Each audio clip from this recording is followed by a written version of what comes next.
Respectfully, my brother Michael shows you the point I made that persons against this bill, including the US ambassador, are reading, but there's a difference between reading and understanding.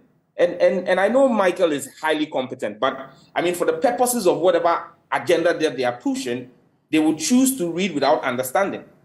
He makes reference to cross-dressing in the bill and says that if he pierces his ear and wears an earring, he can be arrested.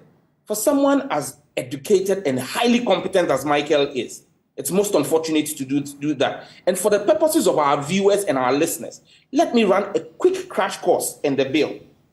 Section 10 or clause 10 of the bill is titled Prohibition of Gross Indecency. Now, 10.2 says, 10.2c, for purposes of this section, grossly indecent act means intentional cross-dressing to portray that the person is of a gender different from the gender assigned at birth with intent to engage in an act prohibited under this act.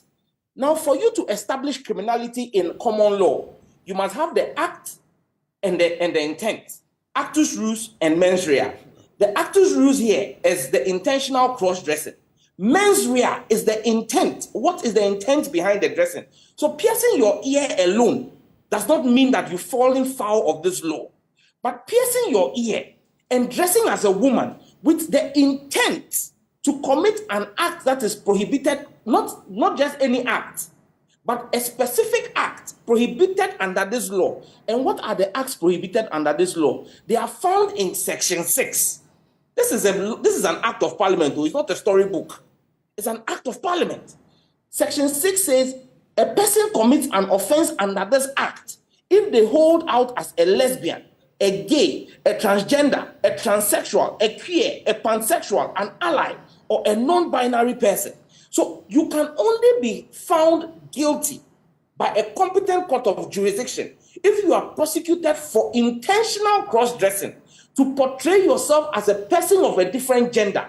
If your intent was to portray yourself as one of the 7 or 8 gender identities that this law finds regressive.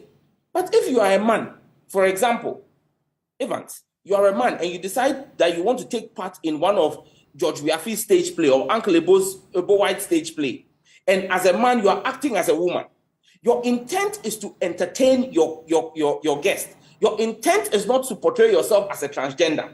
Your intent is to carry out an educational and entertainment purpose. This law does not hold you liable for anything. This is the misrepresentation. In fact, it is intentional disinformation and misinformation by persons who ought to know better. The US ambassador is guilty of it. Michael in your studio is guilty of it. And several other persons who are pushing this. Look, and I'll end on the...